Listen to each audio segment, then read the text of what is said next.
ഹരേ കൃഷ്ണ. എല്ലാവർക്കും എന്റെ പ്രണാമം. ഹരേ കൃഷ്ണ. കൃഷ്ണ ഹരേ കൃഷ്ണ. ഒരു പ്രണാമം ചെല്ലാം. ഓം അജ്ഞാനാതിമിരാന്തസ്യ ജ്ഞാനാഞ്ജനശലാകയ ചക്ഷുരുന്മീലിതം യേന തസ്മൈ ശ്രീ ഗുരവേ നമഃ. ശ്രീ ചൈതന്യമനോഭീഷ്ടം സ്ഥാപിതം യേന ഭൂതലേ സ്വയം രൂപകഥാ മഹ്യം ദദാതി സുപദാന്തികം. വന്ദേഹം ശ്രീഗുരോ ശ്രീയുതപദകമലം ശ്രീഗുരുൻ വൈഷ്ണവാംശ്ച ശ്രീരൂപം സാഗ്രജാതം സാഗണരഘുനാഥാന്വിതം തം സജീവം സാദ്വൈതം സാവധൂതം പരിജനസഹിതം കൃഷ്ണചൈതന്യദേവം ശ്രീരാധാകൃഷ്ണപാദാൻ സഗണലളിതാ ശ്രീവിശാഖാന്വിതാംശ്ച നമ. ഓം വിഷ്ണുപാദായ കൃഷ്ണപ്രേഷ്ഠായ ഭൂതലേ ശ്രീമതേ ഭക്തിവേദാന്ത സ്വാമിനേ ഇതി നാമിനേ. നമസ്തേ സാരസ്വതേ ദേവേ ഗൗരവാണി പ്രചാരിണേ നിർവിശേഷ ശൂന്യവാദി പാശ്ചാത്യദേശധാരിണേ. ഹേ കൃഷ്ണ കരുണാ സിന്ധോ ദീനബന്ധോ ജഗത്പദേ ഗോപേശ ഗോപിക കാന്ത രാധാകാന്ത നമോസ്തുതേ. തപ്തകാഞ്ചന ഗൗരാംഗീ രാധേ വൃന്ദാവനേശ്വരി വൃഷഭാനുസുതേ ദേവി പ്രണമാമി ഹരിപ്രിയേ. പാഞ്ചാകൽപതരുഭ്യശ്ച കൃപാ സിന്ധുഭ്യ ഏവ ച പതിതാനാം പാവനേഭ്യോ വൈഷ്ണവേഭ്യോ നമോ നമഃ. ജയ ശ്രീ കൃഷ്ണ ചൈതന്യ പ്രഭു നിത്യാനന്ദ ശ്രീ അദ്വൈത ഗദാധര ശ്രീവാസാദി ഗൗരഭക്തവൃന്ദ. ഹരേ കൃഷ്ണ കൃഷ്ണ കൃഷ്ണ ഹരേ ഹരേ ഹരേ രാമ രാമ രാമ ഹരേ ഹരേ. ഹരേ കൃഷ്ണ കൃഷ്ണ കൃഷ്ണ ഹരേ ഹരേ ഹരേ രാമ രാമ രാമ ഹരേ ഹരേ. ഹരേ കൃഷ്ണ കൃഷ്ണ കൃഷ്ണ ഹരേ ഹരേ ഹരേ രാമ രാമ രാമ ഹരേ ഹരേ. ഹരേ കൃഷ്ണ. എല്ലാവർക്കും പ്രണാമം.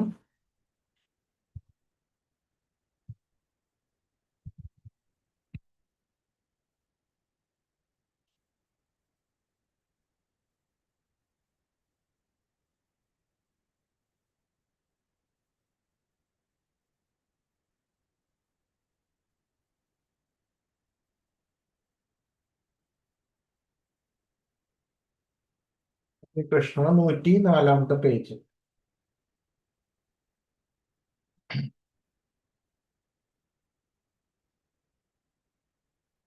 ഒമ്പതാമത്തെ അധ്യായം 104 പേജ്. ജപം. അതില് പറയുന്നു ജപം കഴിഞ്ഞു പ്രഭുജി. സമർപ്പണമായി സമർപ്പണം. Okay okay. ഹരേ കൃഷ്ണ.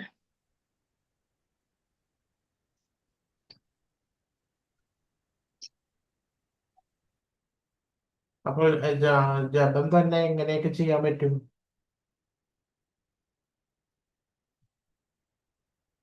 ഏതൊക്കെ വിധത്തിൽ ജപം ചെയ്യാൻ പറ്റും?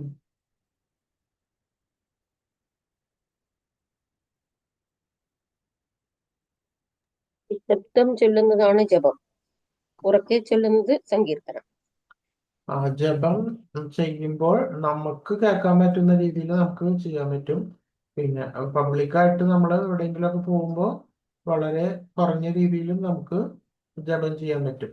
അപ്പോൾ അതായത് നമ്മൾക്ക് വേറെ ആൾക്കാർ കേൾക്കാം. പബ്ലിക്കിൽ പലതരത്തിലുള്ള ആൾക്കാരുണ്ടാവും. അവർക്ക് ചിലപ്പോൾ അവർക്ക് താല്പര്യമില്ലാത്തവരുണ്ടാവും. അങ്ങനെയാണെങ്കിലും നമുക്ക് ജപിക്കണം എന്നുണ്ടെങ്കിൽ എന്ത് ചെയ്യണം? അത് ബസ്സിൽ പോയിക്കൊണ്ടിരിക്കുക എന്ത് ചെയ്യണം? പതുക്കെ, പതുക്കെ വളരെ പതുക്കെ ജപിക്കണം. പതുക്കെ നമുക്ക് ചെല്ലാൻ വേണ്ടിട്ട് പറ്റും. സമർപ്പണം. ഭഗവാന്റെ പാതാരവിന്ദങ്ങളിൽ സമർപ്പണം ചെയ്യുന്നതിനെ കുറിച്ച് പത്മപുരാണത്തിൽ പല പരാമർശങ്ങളുണ്ട്. സമചിത്തരായിട്ടുള്ള ഭക്തന്മാർക്ക് കൃഷ്ണനോട് താഴെ പറയുന്ന 3 വിധത്തിൽ വിധേയത്വം കാണിക്കാം. സംപ്രാർത്ഥനാത്മികം, തികച്ചും സ്വാതന്ത്രമായിട്ടുള്ള പ്രാർത്ഥന. ദൈന്യവോദികം, പൂർണ്ണമായുള്ള സമർപ്പണം. ലാലസമായി, അതായത് സമ്പൂർണ്ണ ഘട്ടത്തെ ആഗ്രഹിക്കുന്നത്. സമ്പൂർണ്ണ ഘട്ടത്തെ ആഗ്രഹിക്കുക എന്നത് ഒരിക്കലും ഐന്ദ്രിയ സംതൃപ്തനല്ല. ഭഗവാനുമായിട്ടുള്ള ആ വ്യവസ്ഥാപിത ബന്ധത്തെക്കുറിച്ച് ബോധവാനാകുന്ന ആൾ തന്റെ ആദിമ നില മനസ്സിലാക്കുകയും ആ നിലയിൽ പുനഃസ്ഥാപിക്കപ്പെടുവാൻ ആഗ്രഹിക്കുകയും ചെയ്യുന്നു. കൃഷ്ണന്റെ സുഹൃത്ത്, ദാസൻ, പിതാവ്, കാമുകി എന്നിങ്ങനെ ഏതെങ്കിലും നിലയിൽ ആ ലാലസാമയി ആയിട്ടുള്ള ഒരുവന്റെ അത് സ്വാഭാവിക നിലയിലേക്ക് മടങ്ങിപ്പോകാനുള്ള ഇച്ഛാരൂപം എന്ന് പറയുന്നു. ജീവാത്മാവ് പൂർണ്ണമായും ആത്മീയ പുരോഗതിയുടെയും വെളിപാടിന്റെയും ഫലമായി ഭഗവാനുമായുള്ള തന്റെ ആദിമ ബന്ധത്തെക്കുറിച്ച് മനസ്സിലാക്കുമ്പോൾ ഉള്ള ആ പരിപൂർണ മോചനം സംസിദ്ധമാകുമ്പോഴത്തെ സ്വരൂപ സിദ്ധി എന്ന സാങ്കേതിക അവസ്ഥയിലേക്കാണ് ലാലസാമയി ഘട്ടം എന്ന വിധേയത്വം. അത് മൂന്ന് തരത്തിലുള്ള സമർപ്പണമുണ്ട്. സമർപ്പണം തന്നെ മൂന്ന് നോട്ട് ചെയ്തുള്ളത്. ഒന്ന് സംപ്രാർത്ഥനാത്മികം, അതായത് തികച്ചും സ്വതന്ത്രമായിട്ടുള്ള പ്രാർത്ഥന. രണ്ട്, ദൈന്യബോധികം, പൂർണ്ണമായിട്ടുള്ള സമർപ്പണം. അതിന്റെ മൂന്നാമത്തെ ലാലസാമയി. ലാലസാമയി എന്ന് പറയുമ്പോൾ ഭഗവാനുമായിട്ടുള്ള ഒരു ബന്ധം സ്ഥാപിക്കലാണ് അവിടെ നടക്കുന്നത്. എല്ലാ ജീവാത്മാക്കളും ആരായിട്ട് ബന്ധമുണ്ട്?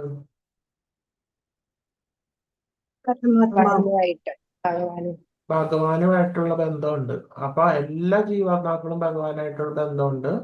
ആരും അതിൽ നിന്ന് വ്യത്യാസമല്ല. പക്ഷെ ഭഗവാൻ അതറിയാം.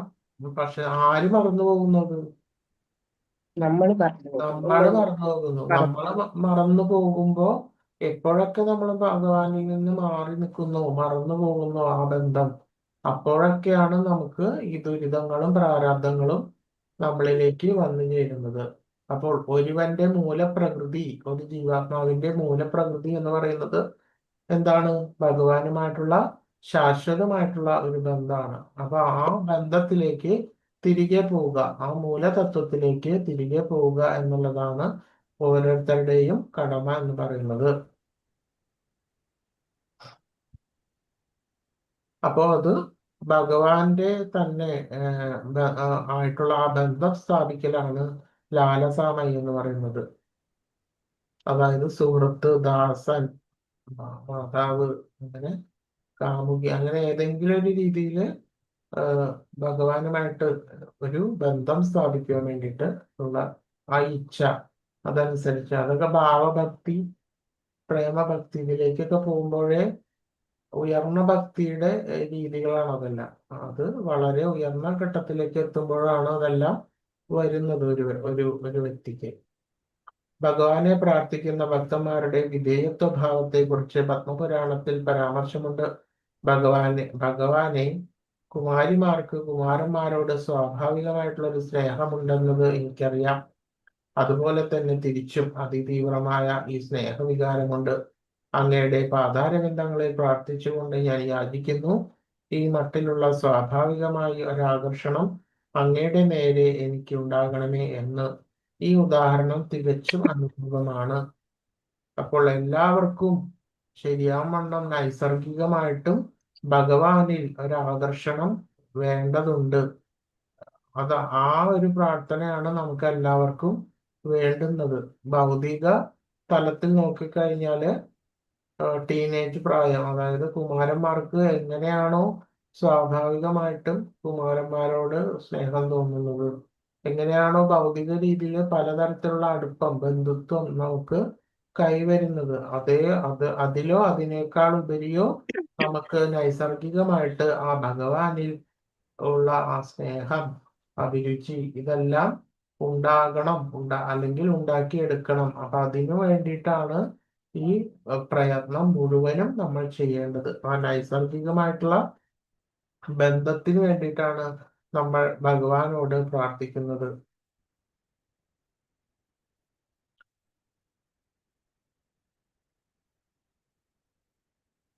ഭഗവാനുമായി ഇത്തരത്തിൽ താനെ ഉണ്ടാകുന്ന ഒരു സ്നേഹബന്ധമാണ്. ഏതെങ്കിലും ലാഭചിന്തയോ മറ്റൊന്നുമോ അതിന് കാരണമായി ഇതിനില്ല എന്നതാണ് സത്യം. ആത്മസാക്ഷാത്കാരത്തിന്റെ പൂർണ്ണഘട്ടമാണ് ഭഗവാനോടുള്ള ഈ സ്വാഭാവികമായിട്ടുള്ള ഒരാകർഷണമാണ് എല്ലാവർക്കും ഭഗവാനോട് തോന്നേണ്ടുന്നത്. അങ്ങനെയാണ് വേണ്ടത്. വിനയത്തിന്റെ പേരിലുള്ള വിധേയത്തെക്കുറിച്ച് പത്മപുരാണത്തിൽ പറയുന്നു. പ്രിയപ്പെട്ട ഭഗവാനെ, എന്നേക്കാൾ പാപിയായിട്ടുള്ള ഒരു ജീവാത്മാവുമില്ല. എന്നേക്കാൾ ധിക്കാരിയായ മറ്റാരുമില്ല. എന്റെ പാപകർമ്മങ്ങൾ ഏറ്റുപറയാൻ വന്നപ്പോൾ സ്വയം നാണിച്ചു പോകത്തക്ക വിധം അപരാധിയും ഭാവിയുമായി ആണ് ഞാൻ. ഇതാണ് ഭക്തന്റെ സ്വാഭാവികമായിട്ടുള്ള നില. ബന്ധാത്മാവിനെ സംബന്ധിച്ചിടത്തോളം പൂർവജന്മത്തിൽ തീർച്ചയായും പാപകർമ്മങ്ങൾ ചെയ്തിട്ടുണ്ട് എന്ന് തീർച്ചയാണ്. ഇത് സമ്മതിക്കുകയും ഭഗവാന്റെ മുന്നിൽ ഏറ്റുപറയുകയും വേണം. ഇത് ചെയ്തു കഴിയുന്നതോടെ യഥാർത്ഥ ഭക്തൻ ഭഗവാൻ മാപ്പ് നൽകുന്നു. എന്നാൽ ഒരേ പാപപ്രവർത്തികൾ വീണ്ടും വീണ്ടും ആവർത്തിക്കുമ്പോൾ ഭഗവാൻ മാപ്പ് നൽകുമെന്ന് കരുതി തെറ്റാവർത്തിക്കുവാനുള്ള ദുഷ്പ്രവണത വച്ചു പുലർത്താൻ ആരും തുനിയരുത്. നാണം കെട്ടവർ മാത്രമേ അങ്ങനെ ചെയ്യാറുള്ളൂ. എന്റെ തെറ്റുകുറ്റങ്ങൾ ഏറ്റുപറയാൻ വന്നപ്പോൾ ഞാൻ ലജ്ജിച്ചുപോയി എന്ന് പറഞ്ഞിരിക്കുന്ന കാര്യം സർവപ്രധാനമാണ്.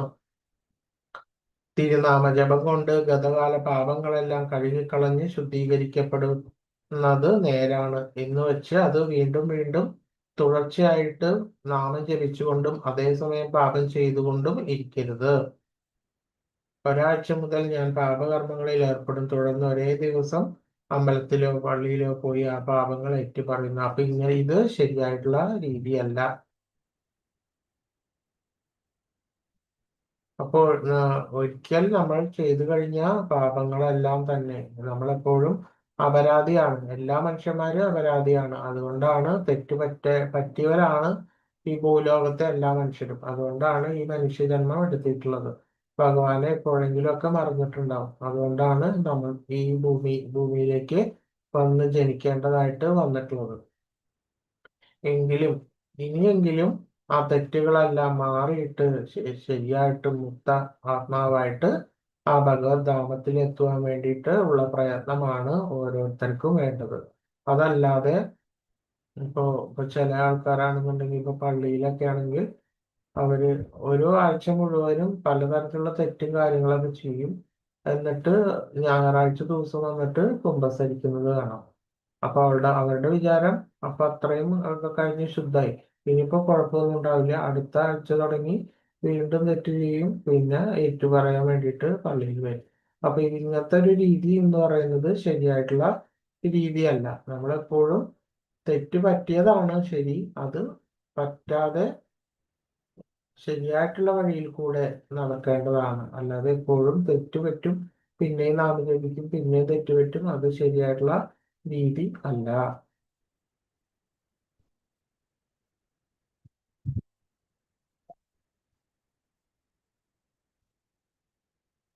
ഭാരതീയ പഞ്ചരാത്രത്തിൽ വിധേയത്വത്തെ കുറിച്ച് മറ്റൊരു പ്രസ്താവനയുണ്ട്. ഭക്തൻ പറയുന്നു: ഭഗവാനെ, താമരക്കണ്ണ, നിരന്തരം ഒഴുകുന്ന കണ്ണീരോടുകൂടി ഭ്രാന്തനെ പോലെ അങ്ങയുടെ തിരുനാമം പാടി എനിക്ക് യമുനാ തീരത്ത് കഴിഞ്ഞുകൂടാൻ സാധിക്കുന്ന ഒരു ദിനം എന്ന് വന്നെത്തും. ഇത് മറ്റൊരു സമ്പൂർണ്ണ ഘട്ടമാണ്. അങ്ങയെ കാണാത്ത അവസ്ഥയിൽ ഓരോ നിമിഷവും 12 സംവത്സരമായും ലോകം തന്നെ നിശബ്ദമായും തോന്നും അവസ്ഥയാണ്. ചൈതന്യ മഹാപ്രഭു ആഗ്രഹിച്ചത് ഉള്ളിൽ തട്ടി പ്രാർത്ഥിക്കുകയും സ്വന്തം രീതിയിൽ ഭഗവാനെ സേവിക്കാൻ ഉത്സുകനാകുകയാണ് വേണ്ടത്. ഇതാണ് എല്ലാ ഭക്തരുടെയും, വിശേഷിച്ച് ചൈതന്യ മഹാപ്രഭുവിന്റെ ഉദ്ദേശം. നമ്മള് വൃന്ദാവനത്തിലൊക്കെ പോയി കഴിഞ്ഞാൽ കാണാം, സ്വയമേവ ആളുകൾ ഏകനായിട്ട് ഒറ്റയ്ക്ക്, അതായത് യാതൊരു തരത്തിലുള്ള ബാഹ്യ പ്രതികരണങ്ങളിൽ നിന്നെല്ലാം വിമോചിതരായിട്ട് അവരുടെ ഭാവം കണ്ടു കഴിഞ്ഞാൽ നമുക്ക് മനസ്സിലാവും. അത്തരത്തിലുള്ള മഹത്തായിട്ടുള്ള വ്യക്തികൾ ഇങ്ങനെ അതായത് യമുനയുടെ തീരത്ത് അതുമാതിരി വൃന്ദാവനത്തിൽ ഇങ്ങനെ ഭഗവാന്റെ തിരുനാമം ചൊല്ലിയിട്ട് നമുക്ക് നടക്കുന്നതായിട്ട് കാണാൻ വേണ്ടി സാധിക്കും. അപ്പോ ചില ഭക്തന്മാർ വളരെയധികം അങ്ങനെ ചെയ്യണമെന്ന് ആഗ്രഹിക്കും. ചിലവർക്ക് അത് സാധിക്കും, ചിലവർക്ക് അത് സാധിക്കാറില്ല. അങ്ങനെ യാതൊന്നിലും ഒരു അറ്റാച്ച്മെന്റ് ഇല്ലാതെ ഇത്തരത്തിൽ പോകുന്ന അനവധി മഹാത്മാക്കളെ നമുക്ക് വൃന്ദാവനത്തിൽ പോകുമ്പോൾ കാണാൻ സാധിക്കും.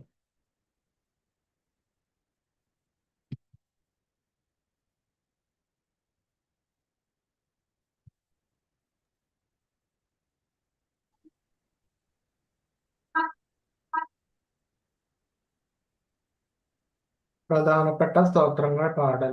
പണ്ഡിതന്മാരുടെ അഭിപ്രായത്തിൽ ഭഗവത്ഗീത നിറയെ പ്രാമാണികമായിട്ടുള്ള പ്രാർത്ഥനകളാണ്. വിശേഷിച്ചും വിരാട് രൂപത്തോട് അർജുനൻ നടത്തുന്ന പ്രാർത്ഥന ഉൾക്കൊള്ളുന്ന 11-ാം അധ്യായം, അതുപോലെ ഗൗതമീയ തന്ത്രത്തിലെ എല്ലാ പദ്യങ്ങളും പ്രാർത്ഥനയാണ്.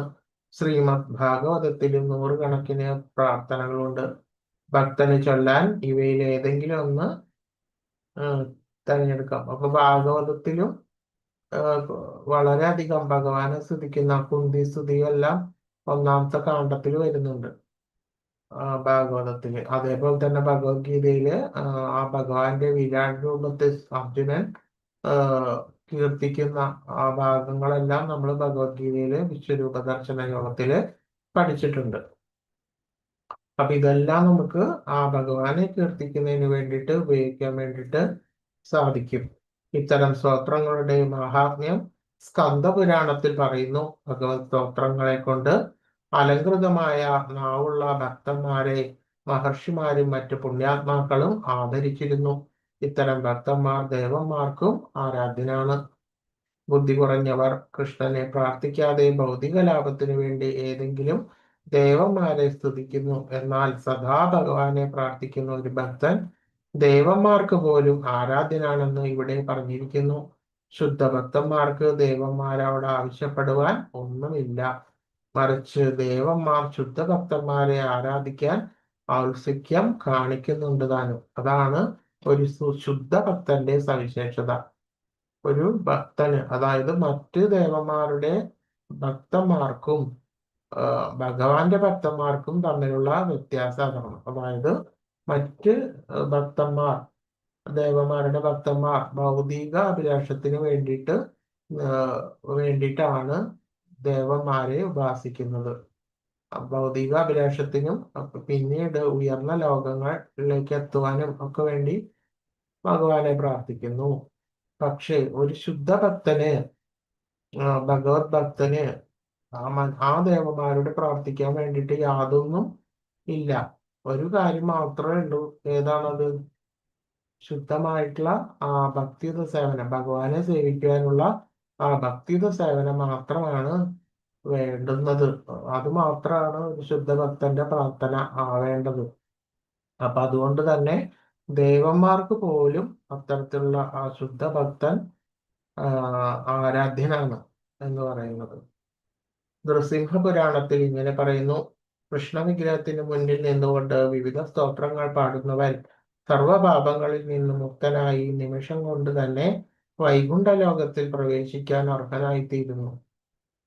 അപ്പോ ഭഗവാന്റെ ആ വിഗ്രഹം, ചിത്രം, ഇതിന്റെ മുന്നിൽ നിന്നിട്ട് നമ്മള് സ്തോത്രങ്ങൾ, ഗീതങ്ങളെല്ലാം ഭഗവാനെ സ്തുതിക്കുന്ന എല്ലാം ആലപിക്കുകയാണെങ്കിൽ അവർ ഉടനെ തന്നെ വൈകുണ്ഠ ലോകത്തിൽ പ്രവേശിക്കാൻ അർഹരായിത്തീരുന്നു എന്ന് പറയുന്നു.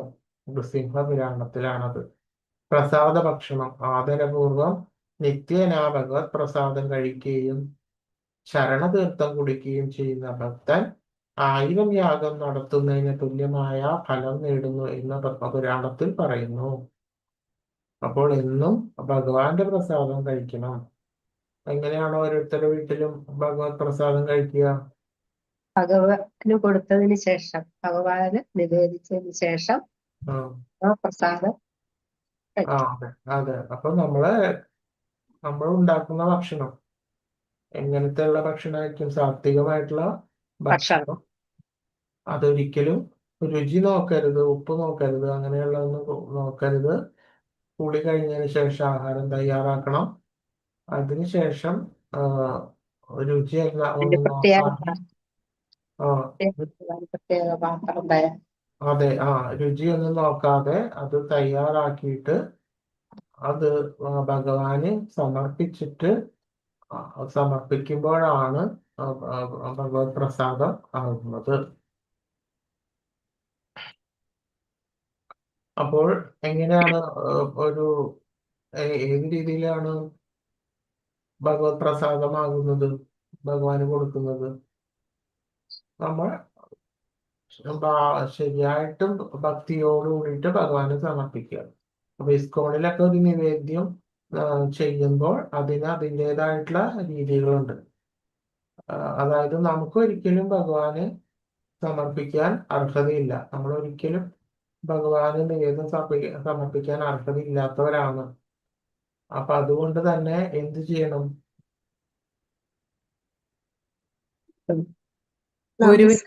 സമർപ്പിക്കുക. നമ്മൾ നമ്മളുടെ ഗുരുവിനെ, അതായത് നമ്മൾ നമ്മളുടെ ദീക്ഷ നൽകിയിട്ടുള്ള ആ ഗുരുവിനാണ് നമ്മൾ ആദ്യം അപേക്ഷിക്കുന്നത് ഭഗവാന് വേണ്ടിയിട്ടുള്ള നിവേദ്യം സമർപ്പിക്കുന്നതിന് വേണ്ടിയിട്ട്. അപ്പോൾ നമ്മളുടെ ആ ദീക്ഷ നൽകിയ ആ ഗുരുവിന് വേണ്ടിയിട്ട് പ്രാർത്ഥിച്ചിട്ട് ആ ഗുരു അദ്ദേഹത്തിന്റെ ഗുരുവിനോട് അത് ആ അപേക്ഷ വയ്ക്കും. അതിനുശേഷം ആ ഗുരു ചൈതന്യ മഹാപ്രഭുവിന് അതിനോട് അവിടുന്ന് ആ ഒരു അത് അപേക്ഷ കഴിഞ്ഞ് അങ്ങനെ മുകളിലേക്ക് പോയാൽ പിന്നെയാണ് ഭഗവാൻ കൃഷ്ണന് വേണ്ടിയിട്ട് നമ്മൾ ആ പ്രണാമ മന്ത്രം ചൊല്ലിയിട്ട് നിവേദ്യം സമർപ്പിക്കുന്നത്. അപ്പോൾ ഇത്തരത്തിലുള്ള രീതികളാണ് വരുന്നത്. അപ്പൊ എന്തോ ഒരിക്കലും നേരിട്ടൊരിക്കലും നമ്മൾ ചെയ്യില്ല നിവേദ്യം. ഗുരുവിൽ കൂടെയാണ് നമ്മൾ നിവേദ്യം സമർപ്പിക്കുന്നത് ഭഗവാന്. അതുപോലെ ചരണാമൃത പാനം, ഭഗവാന്റെ വിഗ്രഹത്തിൽ അഭിഷേകം നടത്തിയ ജലം ശേഖരിച്ചെടുക്കുന്നതാണ് ചരണാമൃതം. പൂക്കളും ചന്ദനം, പനിനീര് തുടങ്ങിയ വാസനാദ്രവ്യങ്ങൾ കൊണ്ട് സൗരഭ്യമുള്ളതാക്കി തീർക്കുന്ന ആ ജലം ഭഗവാന്റെ പാതാരവിന്ദങ്ങളിൽ കൂടി വഴുതി വീഴുന്നത് ശേഖരിച്ച് പുളിയില്ലാത്ത തൈരുമായി കലർത്തുന്നു.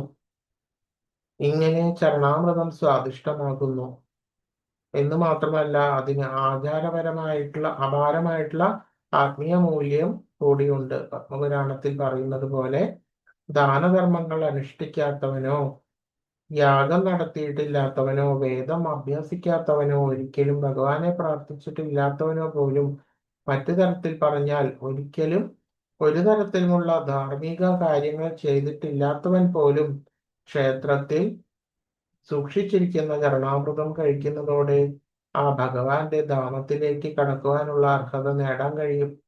ക്ഷേത്രത്തിൽ പല പാത്രങ്ങളിൽ ചരണാമൃതം സൂക്ഷിച്ചിരിക്കും.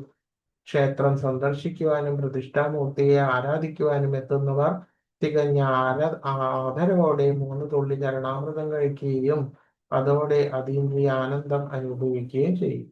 അപ്പൊ ഇതെല്ലാം നമുക്ക് ഇസ്കോണിലെ ക്ഷേത്രങ്ങളിൽ പോയി കഴിഞ്ഞാൽ കാണാൻ പറ്റും. ഭഗവാന്റെ ആ ചരണാമൃതം എല്ലാവർക്കും അവരുടെ ആ പൂജ അതെല്ലാം കഴിഞ്ഞാൽ ആ ചരണാമൃതം കിട്ടും. അതിന്റെ ഫലമാണ് ഇപ്പൊ ഇതിൽ പറഞ്ഞിരിക്കുന്നത്. വിഗ്രഹത്തിന് അർപ്പിച്ച സുഗന്ധ പുഷ്പങ്ങളും സുഗന്ധ വസ്തുക്കളും പൂക്കളും മുണക്കൽ. ക്ഷേത്രത്തിൽ സമർപ്പിക്കുന്ന സുഗന്ധ വസ്തുക്കൾ അനുസരിച്ച് ഹരിഭക്തി സുബോധയത്തിൽ പ്രസ്താവിക്കുന്നു.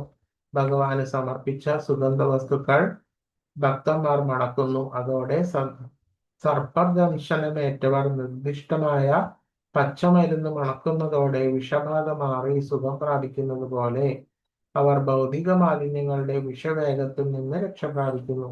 അപ്പൊ നമ്മൾ ഇത്തരത്തിലുള്ള റിച്വൽസ് എല്ലാ ക്ഷേത്രങ്ങളിലും, അതായത് എല്ലാ ഇസ്കോൺ ടെമ്പിളുകളിലും കാണാം. ആ ഭഗവാന് സമർപ്പിച്ചിരിക്കുന്ന പുഷ്പം ഓരോരുത്തരെയും അതൊരു കയ്യിൽ വെച്ചിട്ട് നമ്മളുടെ നാസികയ്ക്ക് അരികിലേക്ക് കൊണ്ടുവരുന്നത് കാണാൻ പറ്റും. അപ്പൊ ഇതിന്റെയൊക്കെ പിന്നിലുള്ള തത്വമാണ് ഇപ്പൊ ഇതിൽ പറയുന്നത്. അതായത് നമ്മളുടെ പഞ്ചേന്ദ്രിയങ്ങളും ആ ഭഗവാന്റെ സേവനത്തിന് വേണ്ടിയിട്ട് വിനിയോഗിക്കുക. അതിന് മുഴുവൻ അവയവങ്ങളും ശരീരവും ഭഗവാന്റെ സേവനത്തിന് വേണ്ടിയിട്ട് വിനിയോഗിക്കുന്ന ആ ഒരു രീതിയാണ് നമ്മൾ ക്ഷേത്രത്തിൽ പോയി കഴിഞ്ഞാൽ കാണാൻ സാധിക്കുന്നത്. നിങ്ങൾ പോയിട്ടുണ്ടോ ആരെങ്കിലും ഇസ്കോണിലെ ടെമ്പിളില്? പോയിട്ടുണ്ട്. അപ്പൊ അവിടെ പോയി കഴിഞ്ഞാൽ ഇതെല്ലാം നമുക്ക് കാണാം. ഭഗവാന്റെ ചരണാമൃത തീർത്ഥം കഴിക്കാൻ സാധിക്കും, ഭഗവത് പ്രസാദം കഴിക്കാൻ സാധിക്കും. അതുമാതിരി ഭഗവാന് പൂജിച്ചിട്ടുള്ള സുഗന്ധ വസ്തുക്കൾ, അതായത് ഒന്നാമത് നരസിംഹാരാധന ചെയ്തു കഴിഞ്ഞാല് ആ ഭഗവാന് ആ സമയത്ത് അർപ്പിച്ചിട്ടുള്ള ഒരു തൈലം, അത് നമ്മളുടെ അതായത് നമ്മളുടെ കയ്യിന്റെ ബാക്ക് സൈഡില് അവര് ടച്ച് ചെയ്യും. അപ്പൊ അത് നമുക്ക് മണക്കാൻ സാധിക്കും. അതുപോലെ തന്നെ പുഷ്പങ്ങൾ നമുക്ക് മണക്കാൻ സാധിക്കും. അപ്പൊ ഇതെല്ലാം അതുമാതിരി ചരണാമൃത തീർത്ഥം സേവിക്കാൻ സാധിക്കും.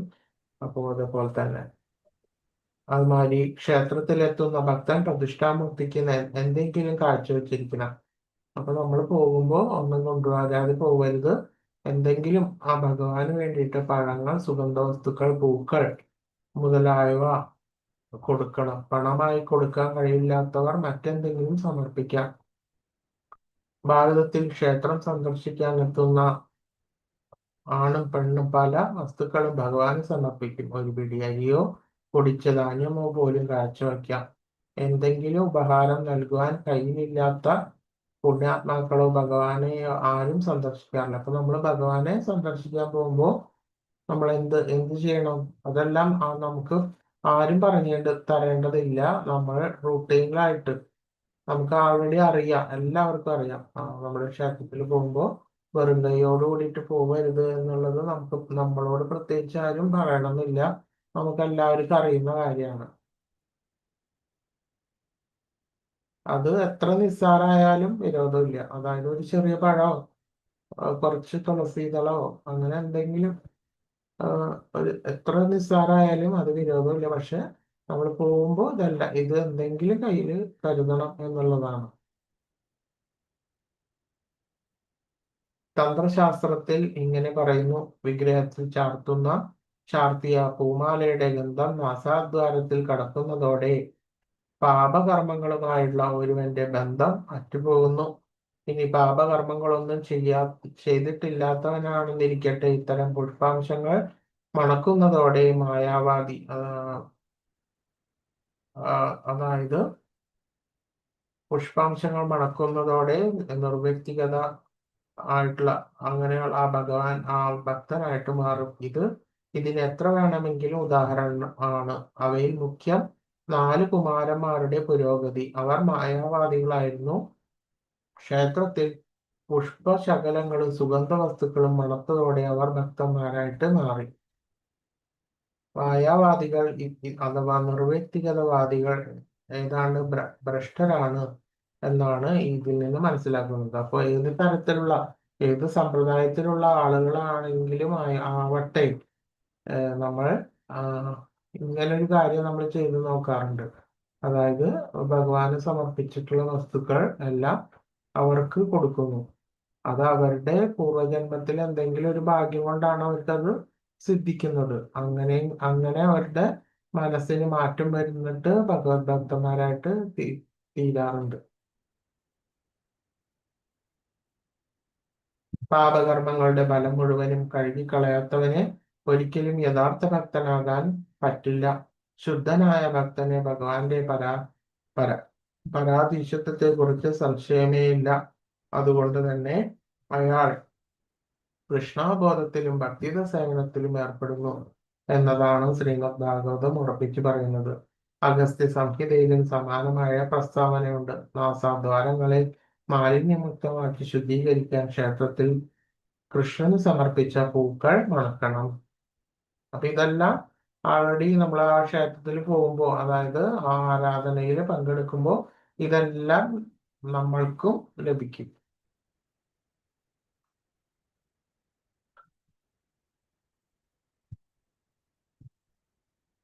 വിഗ്രഹ സ്പർശം. ഭഗവാന്റെ പാതാരവിന്ദങ്ങളെ സ്പർശിക്കുന്നതനുസരിച്ച് വിഷ്ണു ധർമ്മോത്തരത്തിൽ ഇങ്ങനെ പറയുന്നു: വൈഷ്ണവ ചര്യയിൽ കടന്ന് കൃഷ്ണാബോധത്തിന്റെ ഭക്തിയുടെ സേവനം ചെയ്യുന്ന ഒരാൾക്ക് മാത്രമേ ഭഗവാന്റെ ദേഹമായ വിഗ്രഹത്തെ സ്പർശിക്കുവാൻ അവകാശമുള്ളൂ.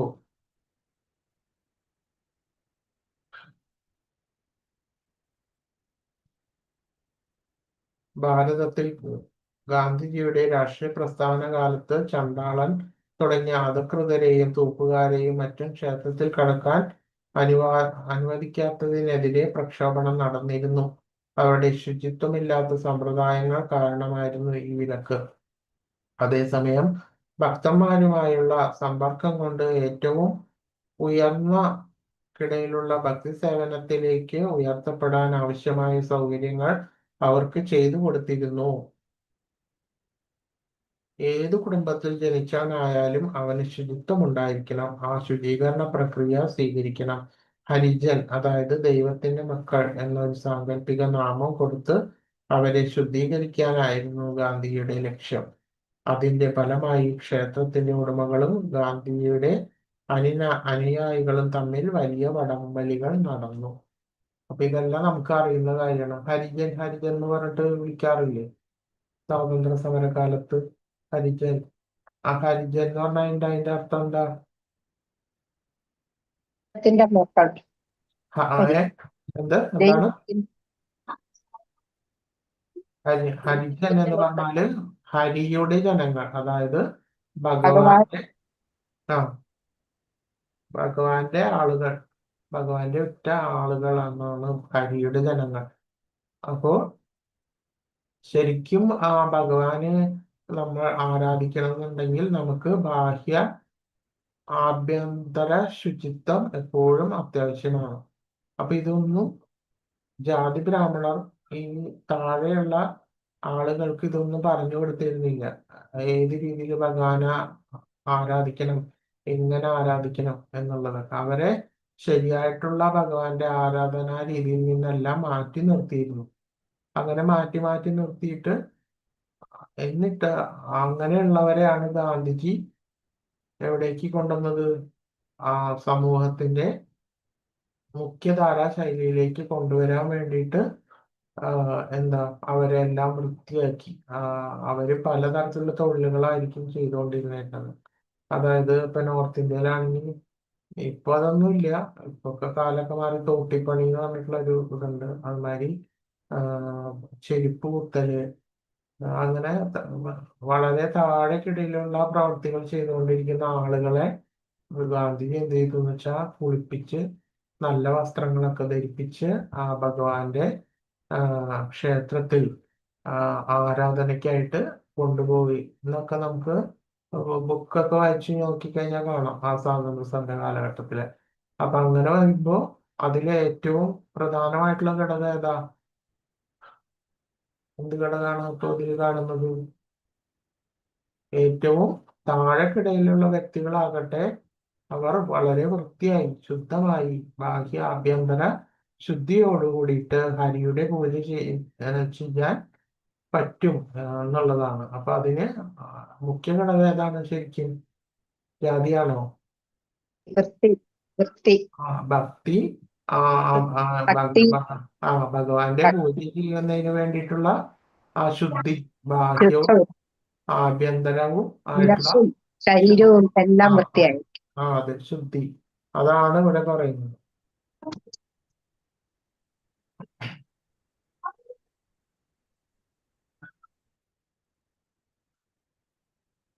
അപ്പോൾ ഇതാണ് മറ്റുള്ളവരെ മാറ്റി നിർത്തിയിരുന്നത്. അതുമാതിരി ഭഗവാന്റെ വിഗ്രഹം സ്പർശിക്കുമെന്നതിന് സാധാരണ ജനങ്ങൾക്ക് കഴിഞ്ഞിരുന്നില്ല. എന്തുകൊണ്ടാണ് കഴിയാത്തത്?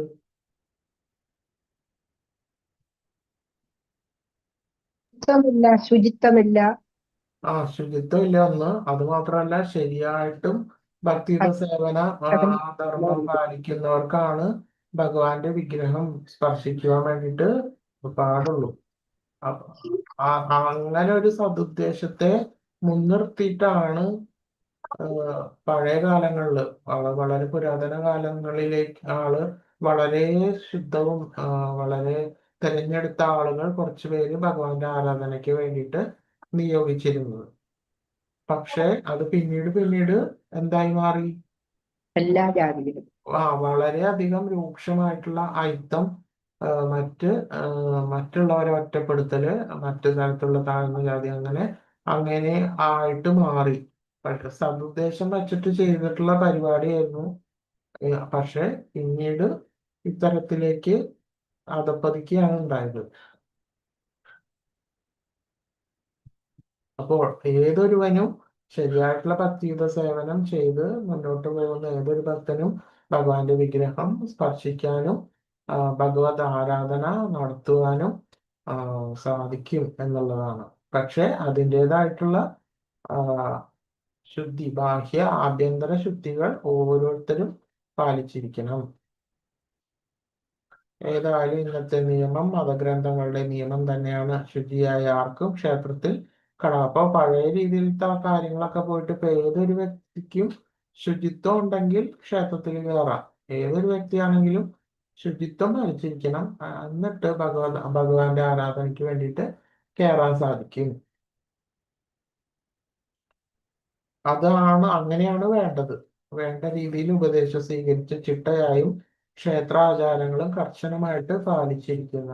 അപ്പൊ ഓരോ ക്ഷേത്രങ്ങളിലും അതിൻ്റെതായിട്ടുള്ള ആചാരങ്ങളുണ്ട്. അപ്പൊ അതേ രീതിയിൽ വളരെ ശുദ്ധവും വൃത്തിയായിട്ട് വേണം നമ്മൾ ക്ഷേത്രത്തിലേക്ക് കടക്കുവാൻ വേണ്ടിയിട്ട്. ഇപ്പോ പഴയ രീതിയിൽ എല്ലാം മാറിയിട്ട് ഏതൊരു വ്യക്തിക്കും ക്ഷേത്രത്തിൽ കടക്കുവാനുള്ള സാഹചര്യം ഇപ്പോഴുണ്ട്. പിന്നെ വിഗ്രഹം സ്പർശിക്കാം, അല്ലാതെ വഴിയിൽ പോകുന്നവർക്കെല്ലാം ആവില്ല. അതായത് ഇപ്പോൾ നോർത്ത് ഇന്ത്യ, അതായത് ഒറീസ മുതല് വെസ്റ്റ് ബംഗാൾ, നോർത്ത് ഇന്ത്യയിലൊക്കെ നമുക്ക് വിഗ്രഹം സ്പർശിച്ചിട്ട് പൂജിക്കാൻ വേണ്ടിയിട്ട് സാധിക്കും. സൗത്ത് ഇന്ത്യയിൽ അങ്ങനെ പറ്റില്ല. അപ്പൊ ഞാനിപ്പോ ഒറീസയിൽ പോയപ്പോ അവിടുത്തെ ഏറ്റവും പ്രധാനപ്പെട്ട ക്ഷേത്രം ലിംഗേശ്വര ക്ഷേത്രത്തില് നമുക്ക് നേരെ പോയിട്ട് ശ്രീലങ്കത്തിൽ ആ ഭഗവാൻ ഭഗവാൻ നേരിട്ട് പോയിട്ട് നമുക്ക് ആ ആരതി ചെയ്യാൻ അഭിഷേകം ചെയ്യാൻ വേണ്ടി സാധിക്കും. ഇപ്പൊ ഞാനിപ്പോ പോയപ്പോ ഒഡീഷയിലെ ലിംഗേശ്വര ക്ഷേത്രത്തിൽ പോയപ്പോ നമുക്ക് നേരിട്ട് പോയിട്ട് ഭഗവാന്റെ ശ്രീലകത്തേക്കും കടത്തി വിടുകയാണ്. അപ്പൊ നമുക്കതൊക്കെ ഒരു അത്ഭുതം. ഇവിടെയാണെന്നുണ്ടെങ്കിൽ ഇതൊന്നും പറ്റില്ല. ഏതൊരു വ്യക്തിക്കും വളരെ ശുദ്ധവും വൃത്തിയോട് കൂടിയിട്ട് പോകുന്ന ഏതൊരു വ്യക്തിക്കും ഭഗവാന്റെ ശ്രീലകത്ത് പോയിട്ട് ഭഗവാനെ അഭിഷേകം ചെയ്യാം. അതേപോലെ തന്നെയാണ് കാശി വിശ്വനാഥ ക്ഷേത്രത്തിലും ഇതേ രീതിയിൽ തന്നെ ചെയ്യാം. അങ്ങനെ ചില വളരെ വലിയ ക്ഷേത്രങ്ങളിലൊക്കെ നമുക്ക് നേരിട്ട് പോയിട്ട് വിഗ്രഹം സ്പർശിക്കാനും ആ വിഗ്രഹത്തിൽ അഭിഷേകാധിക കാര്യങ്ങൾ ചെയ്യാനും ഇപ്പൊ പറ്റുന്നുണ്ട്. ഇവിടെ അതായത് ഈ കേരളത്തില് അത്തരത്തിലുള്ള ക്ഷേത്രങ്ങൾ കുറവാണ്, ഇല്ല എന്ന് തന്നെ പറയാം. അപൂർവം ഉണ്ടെങ്കിൽ ചിലപ്പോൾ ഉണ്ടാകും, അത്രേ ഉള്ളൂ. വിഗ്രഹ ദർശനം. ശ്രീകൃഷ്ണ വിഗ്രഹം ദർശിക്കുന്നതിനെ കീർത്തിക്കുന്ന ഒരു പ്രസ്താവം വരാഹപുരാണത്തിലുണ്ട്. ഒരു ഭക്തൻ പറയുന്നു, വസുന്ധരെ വൃന്ദാവനത്തിൽ വെച്ചെന്ന് ഗോവിന്ദദേവന്റെ വിഗ്രഹം ദർശിക്കുന്നവൻ യമരാജന്റെ കോടതി കയറേണ്ടി വരില്ല. ഏറ്റവും ഉന്നതമായ ലോകങ്ങളിൽ, അതായത് ദേവന്മാരുടെ ലോകത്ത് അയാൾക്ക് പ്രവേശനം ലഭിക്കുകയും ചെയ്യുന്നു. എന്ന് വെച്ചാൽ വെറും ഒരു സാധാരണക്കാരാണെങ്കിൽ പോലും വൃന്ദാവനത്തിൽ ചെന്ന് ജിജ്ഞാസയാൽ പ്രേരിതമായി യാദൃച്ഛമായിട്ടെങ്കിലും ക്ഷേത്ര ദർശനം നടത്തുകയാണെങ്കിൽ, വിശേഷിച്ചും ഗോവിന്ദദേവന്റെ ക്ഷേത്രം ആധ്യാത്മികമായ മണ്ഡലത്തിൽ പ്രവേശനം ലഭിച്ചിട്ടില്ലെങ്കിലും അയാൾ ഉപരി ലോകത്തേക്ക് ഉയർത്തപ്പെടും എന്നതാണ്. അതായത് വൃന്ദാവനത്തിലെ ഗോവിന്ദ വിഗ്രഹം ദർശിച്ചാൽ മാത്രം മതി ഒരാൾക്ക് ധാർമ്മിക ജീവിതത്തിന്റെ ഉന്നത ശ്രേണിയിലേക്ക് വരാൻ. അപ്പോൾ വൃന്ദാവനത്തിൽ എല്ലാവരും പോകണം. എപ്പോഴെങ്കിലും നിങ്ങൾക്ക് പറ്റുന്ന സമയത്ത് നിങ്ങൾ വൃന്ദാവനത്തിൽ പോകണം. ആ വൃന്ദാവനത്തിലെ ഏറ്റവും ശ്രേഷ്ഠമായിട്ടുള്ള ആ ഗോവിന്ദജിയുടെ വിഗ്രഹം നിങ്ങൾ ദർശിക്കണം. അതുപോലെ തന്നെ പിന്നെ ബംഗുബിഹാരി ആ ഒരു വിഗ്രഹമുണ്ട്. അങ്ങനെ വിശിഷ്ടങ്ങളായിട്ടുള്ള കൃഷ്ണ വിഗ്രഹം സൂക്ഷിച്ചിരിക്കുന്ന ക്ഷേത്രങ്ങൾ അവിടെ അനവധിയുണ്ട്. അവിടെയെല്ലാം ദർശിക്കുകയാണെന്നുണ്ടെങ്കിൽ എന്താണ് അതിന്റെ ഫലം? എല്ലാവരും ഉപരിലോകങ്ങളിലേക്ക് ഉയർത്തപ്പെടും എന്നതില് പറയുന്നു. ആരതി ദർശനവും ഉത്സവ ആഘോഷങ്ങളും. വിഗ്രഹത്തിന് ആരതി ഒഴിയുന്നത് കാണുന്നതിന്റെ ഫലത്തെക്കുറിച്ച് സ്കന്ദപുരാണം പറയുന്നു. ആരതി നടക്കുമ്പോൾ ഭഗവാന്റെ മുഖം കാണുന്നവന്റെ സഹസ്രാബ്ദങ്ങളായി ചെയ്തു കൂട്ടിയിട്ടുള്ള പാപങ്ങളുടെ ഫലം അതോടുകൂടിയിട്ട് തീരുന്നു. അപ്പോൾ നമ്മൾ ആരതി ദർശിക്കുമ്പോൾ ആരതിയും ഭഗവാന്റെ മുഖവും ദർശിക്കണം. അപ്പോഴാണ് ഈ സർവ പാപങ്ങൾ ചെയ്തു കൂടിയിട്ടുള്ള പാപങ്ങളുടെ ഫലം എല്ലാം അതോടുകൂടി തീരും എന്ന് ബ്രഹ്മഹത്യ പാപം പോലും അതോടെ നശിക്കും എന്ന് പറയുന്നു. നേരത്തെ സൂചിപ്പിച്ചതുപോലെ കൃഷ്ണന്റെ ജന്മദിനം, ശ്രീരാമ ജയന്തി, പ്രമുഖ വൈഷ്ണവരുടെ ജന്മദിനം, ചൂൽ യാത്ര, ധോലയാത്ര, പലതരം ശിഷ്ട ആചരണങ്ങൾ നാം പാലിക്കേണ്ടതുണ്ട്. ഇത്തരം എല്ലാ മേളകളിലും ഭഗവാൻ രഥത്തിൽ എഴുന്നള്ളിയിരിക്കും. ബഹുജനങ്ങൾക്ക് ഭഗവാനെ ദർശിക്കുവാൻ വേണ്ടി ഈ രഥം നഗരത്തിലെ മിക്ക വീഥികളിലും കൂടി ഘോഷയാത്രയ്ക്ക് കടന്നു പോകും. ഇങ്ങനെയുള്ള ഒരു ചടങ്ങിൽ വെറും ജിജ്ഞാസ മൂലം രഥത്തിൽ എഴുന്നള്ളിയിരിക്കുന്ന ആ ഭഗവാനെ ഒരു നോക്ക് കാണാൻ ഭാഗ്യം സിദ്ധിക്കുന്ന ചണ്ടാളൻ പോലും വിഷ്ണുവിനെ ചങ്ങാതിയായി കണക്കാക്കപ്പെടുമെന്ന് ഭവിഷ്യപുരാണം പറയുന്നു.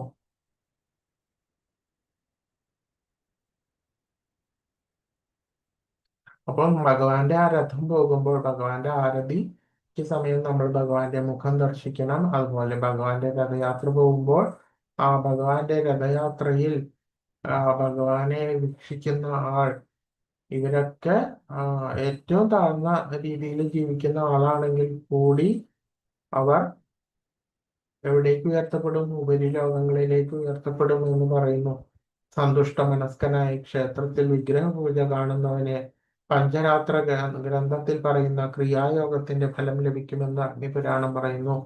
ക്രിയായോഗം എന്നാൽ പ്രായോഗിക ഭക്തി സേവനമാണ്. പക്ഷെ അത് ദിവ്യയോഗികൾക്ക് വേണ്ടിയുള്ളതാണ്. മറ്റു തരത്തിൽ പറഞ്ഞാൽ ഈ പ്രക്രിയയിലുള്ള യോഗികൾ ഭഗവാന്റെ ഭക്തിത സേവനത്തിലേക്ക് ക്രമേണ ഉയർത്തപ്പെടുന്നു. അപ്പൊ ഇതൊക്കെ നമ്മൾ ആൾറെഡി ചെയ്തുകൊണ്ടിരിക്കുന്ന കാര്യങ്ങളാണ്. പക്ഷെ നമുക്ക് അതിന്റെ ഫലശ്രുതി അറിയില്ല. ചെയ്തുകൊണ്ടിരിക്കുന്നത് കുറ്റമറ്റാതായിട്ടുള്ള രീതിയിൽ നമ്മൾ ചെയ്യാൻ വേണ്ടിയിട്ട് ശ്രമിക്കണം. അപ്പോൾ എന്തൊക്കെ ചെയ്യാം, എന്തൊക്കെ ചെയ്യാതിരിക്കാം ക്ഷേത്രത്തിൽ പോയാൽ എന്നുള്ളതെല്ലാം വളരെ കൃത്യമായിട്ട് നമുക്ക് മനസ്സിലായിട്ടുണ്ട്. അപ്പോ ഓരോ കാര്യങ്ങൾക്കും അവിടെ ചെല്ലുമ്പോൾ നമ്മൾ പ്രവർത്തിക്കുന്ന ഓരോ കാര്യങ്ങളും, അതായത് ഭഗവത് പ്രസാദം സ്വീകരിക്കൽ, ചരണാമൃതം സേവിക്കല്, മറ്റു തുടങ്ങിയിട്ടുള്ള ഭഗവാന്റെ തൈലം സമർപ്പിച്ചിട്ടുള്ള തൈലം നമ്മൾ മണക്കുക, അങ്ങനെ ഈ തുളസി ആരതി, ഭഗവാന്റെ ആരതി, ഇതെല്ലാം അതിൻ്റെതായിട്ടുള്ള സർവപാപഹരണമായിട്ട് ഓരോ കാര്യങ്ങളും പ്രത്യേകം ഇതിലെടുത്ത് പറയുന്നുണ്ട്. ഓരോന്നിന്റെയും ഫലശ്രുതി. ഭഗവാന്റെ മുഖം ദർശിക്കുന്നവന് ഭഗവാന്റെ രഥയാത്രയിൽ ഭഗവാനെ ആ സമയത്ത് ദർശിക്കുന്നവർ, ഇവർക്കൊക്കെ അതിൻ്റെതായിട്ടുള്ള ഫലശ്രുതി കൃത്യമായിട്ട് പറയുന്നുണ്ട്. അത് ഏതിൽ പറയുന്നുണ്ട്? വ്യാസരചിതമായിട്ടുള്ള പുരാണങ്ങളിലാണ് ഇതിന്റെയൊക്കെ ഫലശ്രുതി പറഞ്ഞിട്ടുള്ളത്. അതായത് നൃസിംഹപുരാണം, പത്മപുരാണം, മറ്റ് തരത്തിലുള്ള ഈ 18 പുരാണങ്ങളിലൊക്കെ ഇതേ രീതിയിലുള്ള ഫലശ്രുതികള് പറയുന്നുണ്ട്.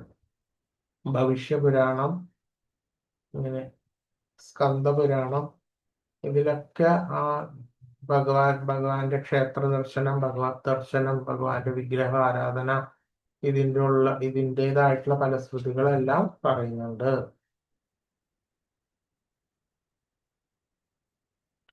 അധ്യായം 10 ശ്രവണ സ്മരണങ്ങളുടെ സമ്പ്രദായങ്ങൾ. ശ്രവണം ആര് വായിക്കും?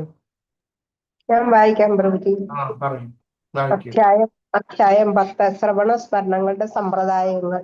ശ്രവണം കൃഷ്ണാവബോധത്തിന്റെയും ഭക്തിയുത സേവനത്തിന്റെയും തുടക്കം ശ്രവണമാണ്. ഭക്തിമേളകളിൽ എല്ലാവർക്കും പങ്കെടുക്കുവാനും കേൾക്കുവാനും അവസരം ലഭിക്കണം.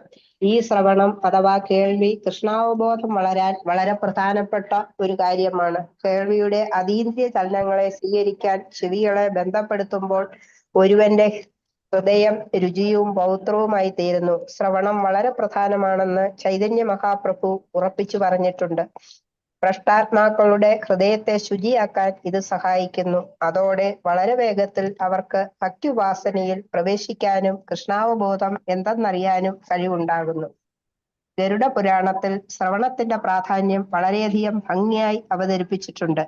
ഭൗതിക ലോകത്ത് വ്യഥാത്മാവിന്റെ സ്ഥിതി സർപ്പദംശനമേറ്റ അബോധാവസ്ഥയിലെത്തിയവന്റേതിനു തുല്യമാണ്. ഈ രണ്ട് അബോധാവസ്ഥയും മന്ത്രത്തിന്റെ ശബ്ദം കൊണ്ട് അവസാനിപ്പിക്കാമെന്നതാണ് അതിന് കാരണം.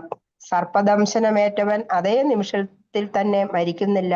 ആദ്യം അബോധാവസ്ഥയിലാകും. തുടർന്ന് അതിനിദ്രയിലും തന്റെ സത്വത്തെയോ യഥാർത്ഥ ധർമ്മത്തെയോ ഭഗവാനുമായി തനിക്കുള്ള ബന്ധത്തെയോ കുറിച്ച് ഒന്നും അറിയാത്തവനാകയാൽ ഭൗതിക ലോകത്തുള്ള ഓരോരുത്തരും ഉറക്കത്തിലാണ്. അപ്പോൾ ഭൗതിക ജീവിതം എന്ന് പറഞ്ഞാൽ മായ എന്ന സർപ്പത്തിന്റെ ദംശനമേറ്റ ജീവിതം എന്നർത്ഥം. കൃഷ്ണാബോധമില്ലാത്തതിനാൽ മൃതപ്രായം എന്ന് തന്നെ പറയാം. സർപ്പദംശനമേറ്റു മരിച്ചു എന്ന് വിശേഷിപ്പിക്കപ്പെട്ടവനെ മന്ത്രശക്തി കൊണ്ട് പുനരുജ്ജീവിപ്പിക്കുവാൻ കഴിയും. അതിനു പറ്റിയ മന്ത്രങ്ങളുണ്ട്, അത് പ്രയോഗിക്കുവാൻ കഴിവുള്ളവരുമുണ്ട്. അതുപോലെ ഹരേ കൃഷ്ണ കൃഷ്ണ കൃഷ്ണ ഹരേ ഹരേ, ഹരേ രാമ രാമ രാമ ഹരേ ഹരേ എന്ന മഹാമന്ത്രത്തിന്റെ ശ്രവണം കൊണ്ട് തന്നെ ഭൗതിക ജീവിതത്തിന്റെ മാരകമായ അബോധാവസ്ഥയിൽ നിന്ന് തന്നെ ഒരാളെ കൃഷ്ണാവബോധത്തിലേക്ക് മടക്കിക്കൊണ്ടുവരുവാൻ കഴിയും. വായിക്കട്ടെ പൂജി അടുത്തത്. ഹരേ കൃഷ്ണ. അപ്പൊ ഒരു ഹരേ കാര്യം, കൃഷ്ണ. നമ്മൾ ആ ശ്രവണം എന്ന് പറഞ്ഞാൽ തന്നെ വളരെയധികം പ്രധാനപ്പെട്ട കാര്യമാണ്. അപ്പൊ ഈ ശ്രവണത്തിന് വേണ്ടിയിട്ട് നമ്മൾ പ്രഭുപാദര് ഹരേ കൃഷ്ണ മഹാമന്ത്രം ജപിക്കുന്ന ഒരു ചെറിയൊരു ബോക്സ് എല്ലാവർക്കും വാങ്ങാൻ വേണ്ടിയിട്ട് സാധിക്കും. അപ്പൊ നിങ്ങൾക്ക് ചാൻഡ് ചെയ്യാൻ പറ്റാത്ത സമയത്ത് അഥവാ ഒഴിവുള്ള സമയത്ത് ഇത് ഇങ്ങനെ ഈ ഒരു സാധനം ബോക്സിൽ അത് ഓൺ ചെയ്ത് കഴിഞ്ഞാല് ഹരേ കൃഷ്ണ മഹാമന്ത്രം ശ്രവിക്കാൻ വേണ്ടിയിട്ട് സാധിക്കും. ആരുടെ അടുത്ത് എനിക്കായിട്ട് പ്രഭുജി അതെ, ഞാൻ ഇതുപോലെ ഇസ്കോണിൽ നിന്ന് വാങ്ങിച്ചത് അമ്പലത്തിൽ നിന്ന്. അത് നമ്മളെ ചെറിയൊരു ബോക്സ്, ഒരു തീപ്പെട്ടിയേക്കാൾ ഒരു സ്വല്പം കൂടെ ഉള്ളൂ. ഒരു 250-300 രൂപ കൊടുത്തു കഴിഞ്ഞാൽ അത് കിട്ടും. കൃഷ്ണന്റെ ഒരു പടമൊക്കെ ഉണ്ട്, ഭഗവാന്റെ. അപ്പൊ അതിന് വിവിധ രീതിയിൽ ഹരേ കൃഷ്ണ മഹാമന്ത്രം ചെല്ലുന്നത് വിവിധ അതങ്ങനെ എന്റെ ഒരു 7-8 വർഷമായി, ഇതുവരെ ഒരു പ്രശ്നവും ഇല്ല ഇതിന്. ഓക്കെ. അപ്പൊ അത് നിങ്ങൾക്ക് വേണമെങ്കിൽ വാങ്ങിച്ചു വെക്കാൻ വേണ്ടി സാധിക്കും. അപ്പൊ നിങ്ങൾക്ക് ഒഴിവുള്ള സമയത്ത് നിങ്ങൾക്ക് ഇപ്പോ മന്ത്രം ചെല്ലാൻ വേണ്ടിയിട്ട് ചിലപ്പോ പറ്റില്ല, നിങ്ങൾ വേറെ എന്തെങ്കിലും പണികളിലോ എന്തെങ്കിലുമൊക്കെ ഉള്ള ആണെങ്കിലും നമുക്കത് ശ്രവിക്കുവാനെങ്കിൽ ആ സമയത്ത് പറ്റും. അപ്പൊ അത് ഒരിക്കലും നമ്മുടെ സമയം വെറുതെ കളയരുത്. എപ്പോഴും ഭഗവാനെ സേവിക്കുവാൻ വേണ്ടിയിട്ട് ശ്രമിച്ചുകൊണ്ടിരിക്കണം. അപ്പോൾ ഈ ഒരു രീതി നമുക്ക് നോക്കാവുന്നതാണ്. അടുത്ത പേര് വായിച്ചോളൂ.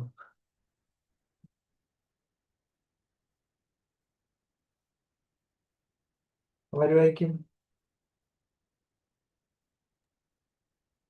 വായിക്കാൻ പ്രഭുജി. വായിച്ചോളൂ. ഹരേ കൃഷ്ണ. ഭഗവാന്റെ ലീലാവിലാസങ്ങളെ കുറിച്ചുള്ള ശ്രവണത്തിന്റെ പ്രാധാന്യം സുഖദേവ ഗോസ്വാമി പരീക്ഷിത്ത് മഹാരാജാവിനോട് പറയുന്നുണ്ട്. ഭാഗവതം 4:29-40. ആചാര്യന്മാർ ഭഗവാന്റെ സർവാതിശയായിയായ പ്രവർത്തനങ്ങളെ കുറിച്ച് സംസാരിക്കുന്നിടത്ത് താമസിച്ച് അത്തരം മഹാന്മാരുടെ ചന്ദ്രസമാനമായ മുഖത്തു നിന്ന് ഉദ്ഗളിക്കുന്ന വാഗ്മയമായ അമൃത നദീപ്രവാഹത്തെ ഓരോരുത്തരും ചെവികൾ കൊണ്ട് സ്വീകരിക്കണം.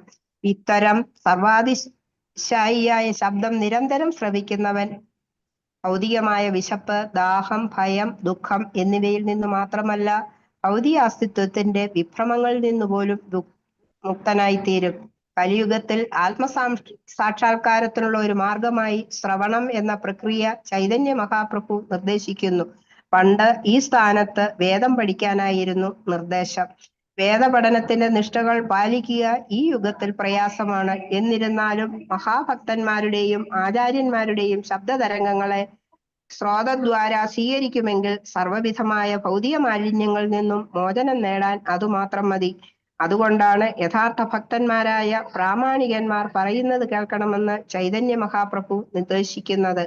പ്രവചനങ്ങളും പ്രസംഗങ്ങളും തൊഴിലായി സ്വീകരിക്കുന്നവരിൽ നിന്ന് കേട്ടതുകൊണ്ട് കാര്യമൊന്നുമില്ല. ആത്മസാക്ഷാത്കാരം സിദ്ധിച്ചവരിൽ നിന്ന് കേൾക്കുമ്പോൾ ചന്ദ്രമണ്ഡലത്തിൽ ഒഴുകിക്കൊണ്ടിരിക്കുന്നത് പോലുള്ള അമൃത നദികൾ നമ്മുടെ കർണങ്ങളിലേക്ക് ഒഴുകിയെത്തും. ഇതാണ് ഈ പദ്യത്തിന്റെ ബിംബകൽപ്പന. ഭഗവത്ഗീതയിൽ പറയുന്നത് പോലെ കൃഷ്ണാവബോധത്തിൽ അവസ്ഥിതനായാൽ മാത്രമേ ഭൗതിക വ്യക്തിക്ക് തന്റെ ഭൗതിക അഭിലാഷങ്ങൾ ഉപേക്ഷിക്കാനാവൂ. ശ്രേഷ്ഠമായ പ്രവൃത്തിയിൽ ഏർപ്പെടുന്നില്ലെങ്കിൽ ഒരിക്കലും നികൃഷ്ടമായ പ്രവൃത്തി ഉപേക്ഷിക്കാനാവില്ല. ഭൗതിക ലോകത്ത് എല്ലാവരും കീഴ്ത്തരം ശക്തിയുടെ വിഭ്രാമകമായ പ്രവർത്തനങ്ങളിൽ ആണ് ഏർപ്പെട്ടിരിക്കുന്നത്. എന്നാൽ കൃഷ്ണൻ ചെയ്യുന്നത് പോലെയുള്ള ശ്രേഷ്ഠ ശക്തിയുടെ പ്രവർത്തനം ആസ്വദിക്കാനുള്ള അവസരം കിട്ടുമ്പോൾ നിസ്സാരമായ ആനന്ദങ്ങൾ താനേ മറക്കും. കുരുക്ഷേത്രത്തിൽ വെച്ച് കൃഷ്ണൻ സംസാരിക്കുമ്പോൾ അത് രണ്ടു സുഹൃത്തുക്കൾ തമ്മിലുള്ള സംഭാഷണമായിട്ട് മാത്രമേ ഭൗതിക മനുഷ്യന് തോന്നൂ. എന്നാൽ വാസ്തവത്തിൽ കൃഷ്ണന്റെ മുഖത്തു നിന്ന് നിർഗളിക്കുന്ന അമൃത പ്രവാഹമാണത്. അർജുനൻ ആ ചലനങ്ങളെ കർണകർണികയിൽ സ്വീകരിച്ചു. അങ്ങനെ ഭൗതിക പ്രശ്നങ്ങളുടെ വിഭ്രമങ്ങളിൽ നിന്ന് മുക്തനാവുകയും ചെയ്തു. ശ്രീമദ് ഭാഗവതത്തിൽ 11:3-15 ഇങ്ങനെ പറയുന്നു: അതീന്ദ്രിയ പ്രകമ്പനങ്ങളാൽ വാഴ്ത്തപ്പെടുന്ന കൃഷ്ണനിൽ കലർപ്പറ്റ ഭക്തിയുപാസന ആഗ്രഹിക്കുന്നയാൾ അദ്ദേഹത്തിന്റെ മാഹാത്മ്യങ്ങളും അതീന്ദ്രിയ ഗുണങ്ങളും സദാ കേൾക്കണം. ഹൃദയത്തിലെ സർവവിധമായ അമംഗളങ്ങളെയും ഇത് ഹനിക്കും. ഹരേ കൃഷ്ണ പ്രഭു. കൃഷ്ണ. ഹരേ കൃഷ്ണ. അടുത്തതാര് വായിക്കും? ഹരേ കൃഷ്ണ. ആ പറയും. ഭഗവത് കാരുണ്യത്തിന് വേണ്ടി ഭഗവത് കാരുണ്യത്തിന് വേണ്ടി 10-ാം സ്കന്ധം 14-ാം അധ്യായം 8-ാം പദ്യം ഇങ്ങനെ പറയുന്നു: ഭഗവാനെ, സദാ അങ്ങയുടെ അഹൈതുകമായ കാരുണ്യം പ്രതീക്ഷിച്ചു കഴിയുന്ന, അതേസമയം ഗതകാലത്തെ ദുഷ്കർമ്മങ്ങളുടെ ഫലമായി നിരന്തരം കഷ്ടപ്പെട്ടു കഴിയുന്ന ഏതൊരാളും ഹൃദയത്തിന്റെ ഉള്ളറകളിൽ നിന്ന് ഉയരുന്ന ആദരപൂർണമായ പ്രണാമങ്ങൾ അങ്ങേക്ക് അർപ്പിക്കുമെങ്കിൽ അയാൾ വിമോചനത്തിന് അർഹനാണ്. അത് അയാളുടെ ന്യായമായ അവകാശമാണെന്നതു തന്നെ കാരണം. ഭാഗവതത്തിലെ ഈ പ്രസ്താവം എല്ലാ ഭക്തന്മാരുടെയും മാർഗദർശിയായിരിക്കണം. പൂർവകാല ദുഷ്കൃത്യങ്ങളുടെ ഫലങ്ങളിൽ നിന്ന് പെട്ടെന്നൊരു മോചനം ഭക്തൻ പ്രതീക്ഷിച്ചുകൂടാ. ഒരു ബദ്ധാത്മാവും ഇത്തരം ഫലങ്ങളിൽ നിന്ന് മുക്തനല്ല. ഭൗതികാസക്തിത്വം എന്ന് പറയുന്നത് തന്നെ ഭൂതകാല ചെയ്തികളുടെ ഫലമായുള്ള സുഖദുഃഖങ്ങളുടെ നിരന്തരാനുഭവം ആണല്ലോ. ഭൗതിക പ്രവർത്തനങ്ങൾ അവസാനിപ്പിച്ചാൽ പിന്നൊരു ജനനമില്ല. കൃഷ്ണാവബോധ പ്രവർത്തനത്തിൽ ഏർപ്പെടുമ്പോഴേ ഇത് സാധ്യമാകൂ. കാരണം അത്തരം പ്രവർത്തനങ്ങൾക്ക് ദുഷ്ഫലങ്ങൾ ഒന്നുമില്ല. അതിനാൽ കൃഷ്ണാവബോധ പ്രവർത്തനത്തിൽ സമ്പൂർണത കൈവരിച്ചാൽ ഭൗതിക ലോകത്തിൽ വീണ്ടും അവനെ ജനിക്കേണ്ടി വരുന്നില്ല. അങ്ങനെ വരുമ്പോൾ കർമ്മഫലത്തിൽ നിന്ന് പൂർണ്ണമായും മുക്തനാകാത്ത ഭക്തൻ കൃഷ്ണാവബോധത്തിൽ തുടർന്നും കാര്യമായി പ്രവർത്തിക്കണം. അതിന് എന്തെല്ലാം തടസ്സങ്ങൾ ഉണ്ടായാൽ പോലും തടസ്സങ്ങൾ ഉണ്ടാകുമ്പോൾ കൃഷ്ണനെ സ്മരിക്കുക, അദ്ദേഹത്തിന്റെ കാരുണ്യത്തിന് വേണ്ടി കാക്കുക. അതുമാത്രമേ രക്ഷാമാർഗമുള്ളൂ. ആ മനോഭാവത്തോടെ ദിവസങ്ങൾ കഴിച്ചുകൂട്ടുന്ന ഭക്തൻ തീർച്ചയായും ഭഗവത് ധാമത്തിൽ പ്രതിഷ്ഠിതനാകുമെന്ന കാര്യത്തിൽ സംശയം വേണ്ട. ഇത്തരം സംശയങ്ങളിലൂടെ ദൈവരാജ്യത്തിൽ പ്രവേശിക്കാനുള്ള അവകാശം സിദ്ധിക്കുകയും ചെയ്യും. ശ്ലോകത്തിൽ ഉപയോഗിച്ചിരിക്കുന്ന പദം ദായഭാഗ് എന്നാണ്. ദായഭാഗ് എന്നാൽ പിതാവിന്റെ സ്വത്തിന് നിയമാനുസൃതമായ അവകാശിയായി തീരുന്ന പുത്രന്റെ അവസ്ഥ എന്നാണ് അർത്ഥം. ഇതേ രീതിയിൽ കൃഷ്ണാവബോധം സംബന്ധിച്ച ധർമ്മങ്ങൾ പ്രാവർത്തികമാക്കാനുള്ള ശ്രമത്തിൽ എല്ലാ തരത്തിലുള്ള ക്ലേശങ്ങളും സഹിക്കാൻ തയ്യാറാകുന്ന യഥാർത്ഥ ഭക്തൻ സർവാതിശായിയായ ഭഗവത് ധാമത്തിൽ കടക്കാൻ നിയമാനുസൃതം അർഹനായി തീരുന്നു. ഹരേ കൃഷ്ണ. ഹരേ കൃഷ്ണ.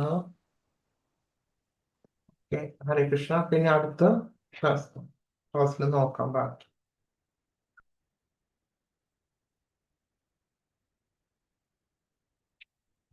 ഹരേ കൃഷ്ണ. എല്ലാവരും അറ്റൻഡൻസ് ചെയ്തിട്ടുണ്ടാവില്ലേ? ചെയ്തു മാതാജി. അറ്റൻഡൻസ് ഇട്ടിട്ടില്ലേ മാതാജി? ഒരു മിനിറ്റ്, അറ്റൻഡൻസ് ഇട്ടേട്ടോ. ഹരേ കൃഷ്ണ. അറ്റൻഡൻസ് ഇട്ടില്ലേ ഞാൻ?